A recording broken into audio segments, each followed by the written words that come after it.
नमस्कार, lead India news में आपका बहुत बहुत स्वागत है। मैं हूं डॉक्टर तरुणा एस गौड़। अक्सर फोन टैपिंग के बारे में आपने सुना होगा। हाल ही में मद्रास हाई कोर्ट ने हमारी जो जांच एजेंसी है सीबीआई, उसको फोन टैपिंग के मामले में कड़ी फटकार लगाई है। कोर्ट ने कहा कि बिना स्थापित कानूनी प्रोसेस के अगर किसी व्यक्ति का फोन टैप किया जाता है तो ये उसकी निजता के अधिकार का उल्लंघन है। निजता का अधिकार यानी कि राइट टू प्राइवेसी आर्टिकल 21 के तहत एक गारंटीकृत अधिकार है जो कि व्यक्तिगत स्वतंत्रता का अभिन्न अंग है। आर्टिकल 21 व्यक्ति को निजता, गोपनीयता और गरिमापूर्ण जीवन जीने की गारंटी देता है।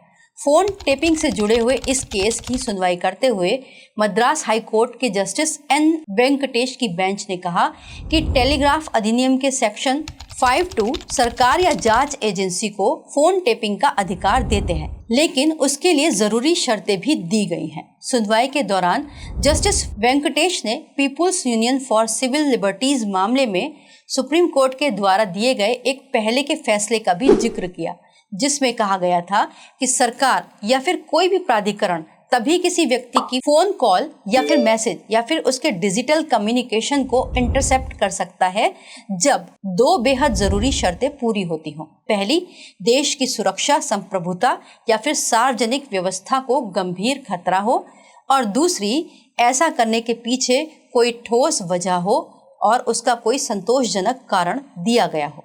देश की सुरक्षा, संप्रभुता यानी कि देश की सुरक्षा दूसरे देशों के साथ जो हमारे मैत्रीपूर्ण संबंध हैं उनके खिलाफ कोई षड्यंत्र जैसी कोई बात हो, या फिर सार्वजनिक व्यवस्था जैसे पब्लिक लॉ एंड ऑर्डर है उसके खिलाफ अपराध या फिर कोई उकसावे की कोई वजह दिखाई देती हो, उसके कोई ठोस प्रमाण मिलते हो, तभी इस कार्रवाई को लागू किया जा सकता है, यानी कि फोन टैपिंग करवाया जा सकता है। इस मामले में सुप्रीम कोर्ट ने अपने फैसले के पैराग्राफ 28 में कहा था कि महज शक या फिर अनुमान के आधार पर किसी की प्राइवेसी में दखल नहीं दिया जा सकता।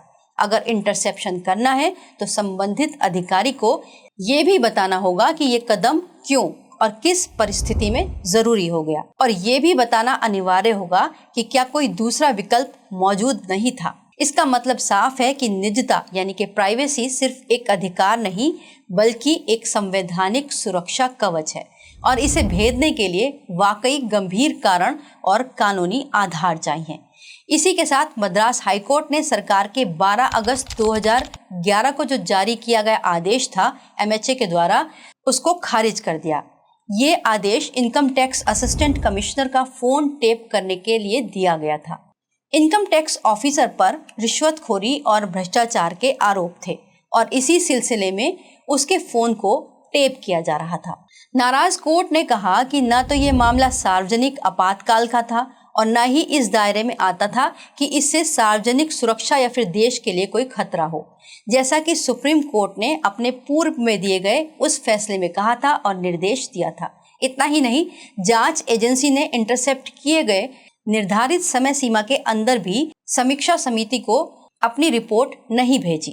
इसीलिए जांच एजेंसी ने भारतीय टेलीग्राफ अधिनियम 1885 और भारतीय टेलीग्राफ नियमावली 1951 के नियम 419A का उल्लंघन किया।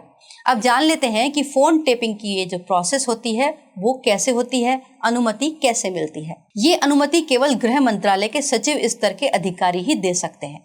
आदेश अधिकतम 60 दिनों के लिए वैध रहता है, जिसे 180 दिन तक बढ़ाया जा सकता है। इसके बाद आदेश की कॉपी रिव्यू कमेटी को दी जाती है ताकि ये तय हो सके कि आदेश कानून के अनुरूप था या नहीं। अगर इन प्रक्रियाओं का पालन नहीं होता तो कोई भी कॉल टेप नहीं की जा सकती या फिर डेटा इंटरसेप्ट नहीं किया जा सकता। ये अवैध माना जाएगा। ये प्राइवेसी का उल्लंघन भी माना जाएगा, जो कि संवैधानिक अधिकारों का हनन माना जाता है।